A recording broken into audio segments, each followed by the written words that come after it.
welcome to my channel.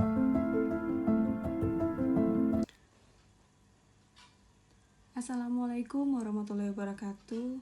Saya Lydia Novega dengan NPM 202310115240. Di sini saya akan mempresentasikan tugas kedua mata kuliah Filsafat Hukum yang diampu oleh Bapak Dr. Rahman Amin, Sarjana Hukum, Magister Hukum. Pengantar filsafat hukum. Filsafat hukum sering ditulis dalam bahasa Inggris dengan istilah philosophy of law, yang berasal dari kata Yunani, yakni philosophia atau kecintaan, atau keingintahuan, kebijaksanaan, atau sophia. Secara singkat, filsafat hukum diartikan sebagai kecintaan, kebijaksanaan, atau keingintahuan terhadap atau mengenai ilmu hukum. Filsafat hukum atau philosophy of law adalah cabangan filsafat etika yang mempelajari hakikat hukum, mencangkup ontologi, yaitu hakikat hukum, epistemologi, yaitu cara mengetahui hukum, dan aksiologi, yaitu tujuan hukum. Menjawab pertanyaan, apa hukum itu? Mengapa ditaati? Apa tujuan hukum dan keadilan? Selanjutnya, ruang lingkup filsafat hukum.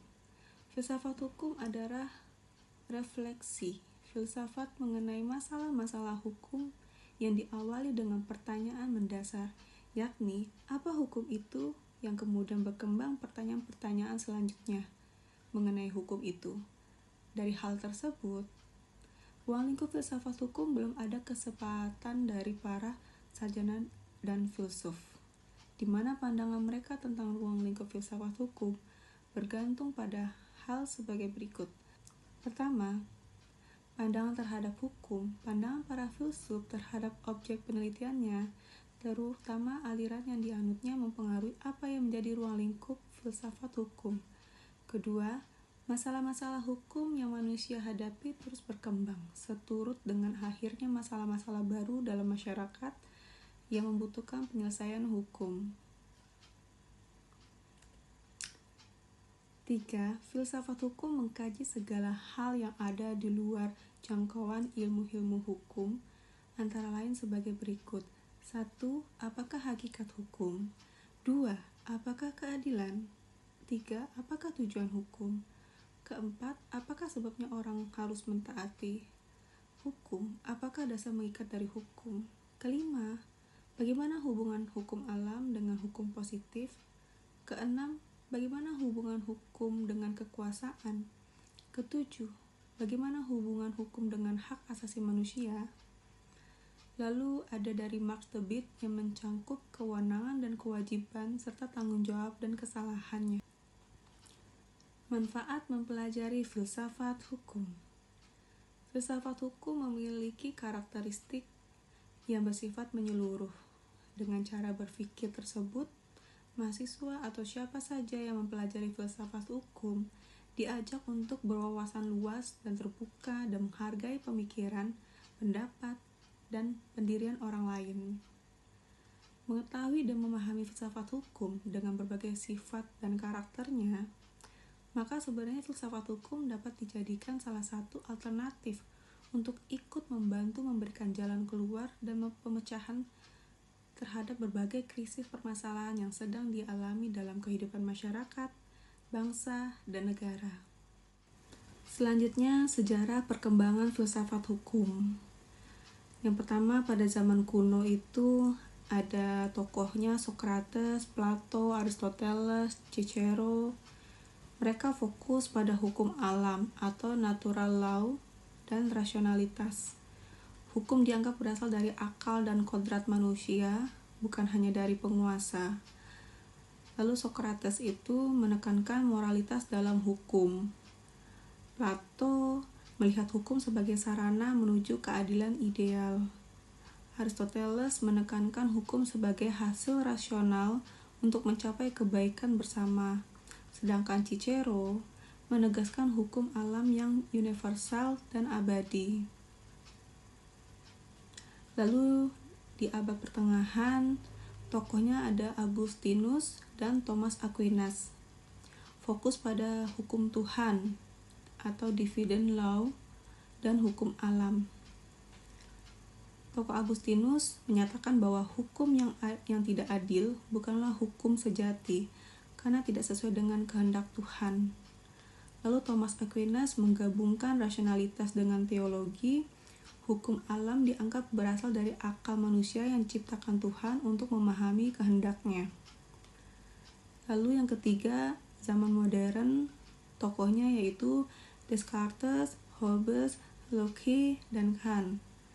Muncul rasionalisme dan teori kontrak sosial, di mana yaitu Hobbes, manusia menyerahkan sebagian haknya kepada penguasa demi ketertiban. Lalu Locke, kontrak sosial harus menjamin hak alamiah, yaitu life, liberty, and property. Lalu Kant menjelaskan bahwa hukum harus berdasarkan rasionalitas, moral, dan kehendak bebas yang tunduk pada hukum universal. Selanjutnya yang keempat, zaman sekarang, tokohnya itu Hegel, Marx, Kelsen, Bentham, dan Mill. Perkembangan menuju positivisme hukum, utilitarianisme, dan realisme hukum. Hegel menjelaskan hukum adalah manifestasi dari semangat rasional masyarakat. Lalu Marx menjelaskan bahwa hukum mencerminkan struktur ekonomi dan alat kelas penguasa. Lalu Kelsen menjelaskan hukum adalah sistem norma yang otonom atau teori hukum murni. Selanjutnya Bentham dan Mill menjelaskan utilitarianisme. Hukum harus membawa manfaat sebesar-besarnya bagi sebanyak-banyaknya mungkin orang. Selanjutnya yaitu aliran-aliran utama filsafat hukum. Yang pertama, hukum alam atau natural law. Pokok pikirannya itu hukum bersumber dari Tuhan atau dari rasio manusia. Tokohnya Socrates, Aquinas, dan Kant. Maknanya yaitu ada hukum yang lebih tinggi dari hukum buatan manusia, yaitu hukum alam yang adil dan universal. Selanjutnya, positivisme hukum. Pokok pikirannya itu hukum adalah perintah penguasa atau aturan yang dibuat manusia. Tokohnya itu ada John Austin dan Hans Kelsen. Maknanya hukum harus dipatuhi karena dibuat oleh lembaga berwenang tanpa melihat moralitasnya. Yang ketiga, utilitarianisme. Dalam pokok pikiran, tujuan hukum adalah mewujudkan kebahagiaan dan kemanfaatan terbesar bagi masyarakat. Tokohnya yaitu Jeremy Bentham, John Stuart Mill, dan von Jering. Maknanya suatu hukum dianggap baik jika membawa manfaat dan kebahagiaan bagi banyak orang. Lalu ada mazhab sejarah yang dalam pikirannya hukum tumbuh dari jiwa bangsa. Tokohnya ada Friedrich Karl von Savigny. Maknanya yaitu hukum berkembang secara evolutif dari kebiasaan dan budaya masyarakat, bukan semata-mata dari perintah negara. Lalu ada sociological jurisprudence. Dalam pemikirannya, hukum dipandang sebagai gejala sosial yang hidup dalam masyarakat. Tokohnya ada Eugen Ehrlich dan Rousseau. Maknanya menegakkan hukum harus mempertimbangkan kondisi sosial dan kebutuhan masyarakat. Lalu selanjutnya ada realisme hukum. Dalam pikirannya, hukum adalah apa yang dipraktikkan di pengadilan. Tokohnya itu ada Oliver Wendell Holmes, Jr., dan Jerome Frank. Maknanya yaitu hukum sejati tampak dari putusan hakim dan praktik pengadilan, bukan hanya dari undang-undang. Lalu selanjutnya hukum bebas. yaitu dalam pemikirannya, hakim bebas menafsirkan hukum untuk menegakkan keadilan substantif. Maknanya, jika hukum tertulis tidak adil, hakim boleh menafsirkan sesuai rasa keadilan masyarakat. Kesimpulan, filsafat hukum menjelaskan dasar, tujuan, dan nilai hukum, mengajarkan berpikir rasional, kritis, dan etis, membentuk kesadaran hukum yang berpihak pada keadilan, kemanfaatan, dan kepastian hukum. Sekian presentasi dari saya. Assalamualaikum warahmatullahi wabarakatuh.